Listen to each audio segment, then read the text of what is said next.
ओम नमः शिवाय। नमस्कार दोस्तों, यह एक धार्मिक और ज्ञानवर्धक कहानी है। इसको सुनकर अपने अज्ञान के द्वार को खोलिए और समझिए। भगवान शिव ने पार्वती जी को अनोखी बातें बताई है। आप उसका अनुसरण अच्छे रूप और लोक कल्याण में करें। एक बार माता पार्वती ने भगवान शिव से कहा कि प्रभु, मैंने पृथ्वी पर देखा है कि जो व्यक्ति पहले से ही अपने प्रारब्ध से दुखी है, आप उसे और ज्यादा दुख प्रदान करते हैं, और जो सुख में है आप उसे दुख नहीं देते हैं। भगवान ने इस बात को समझाने के लिए माता पार्वती को धरती पर चलने के लिए कहा और दोनों ने इंसानी रूप में पति पत्नी का रूप लिया और एक गांव के पास डेरा जमाया।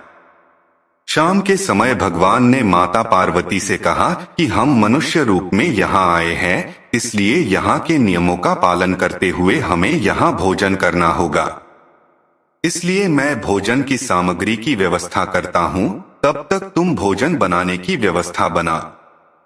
भगवान के जाते ही माता पार्वती रसोई में चूल्हे को बनाने के लिए बाहर से ईंटें लेने गईं और गांव में कुछ जर्जर हो चुके मकानों से ईंटें लाकर चूल्हा तैयार कर दिया।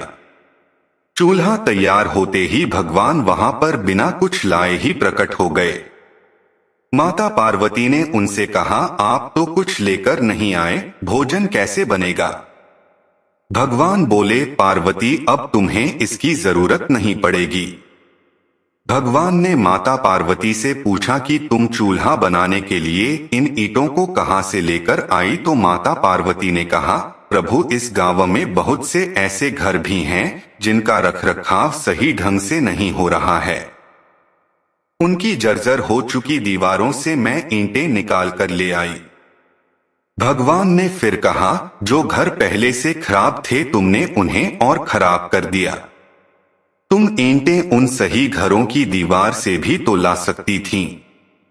माता पार्वती बोली, प्रभु, उन घरों में रहने वाले लोगों ने उनका रखरखाव बहुत सही तरीके से किया है और वो घर सुंदर भी लग रहे हैं। ऐसे में उनकी सुंदरता को बिगाड़ना उचित नहीं होता। भगवान बोले, पार्वती, यही तुम्हारे द्वारा पूछे गए प्रश्न का उत्तर है। जिन लोगों ने अपने घर का रखरखाव अच्छी तरह से किया है, यानी सही कर्मों से अपने जीवन को सुंदर बना रखा है, उन लोगों को दुख कैसे हो सकता है? मनुष्य के जीवन में जो भी सुखी है वो अपने कर्मों के द्वारा सुखी है, और जो दुखी है वो अपने कर्मों के द्वारा दुखी है।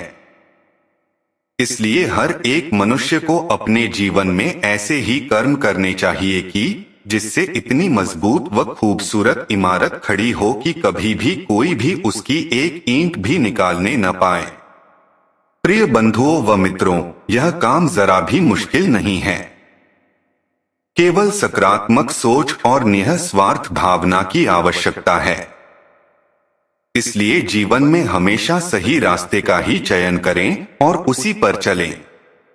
इस कहानी के माध्यम से हमें यह सीख मिलता है कि हमेशा अच्छे कर्म करें और जीवन में हमेशा सही रास्ते का चयन करें।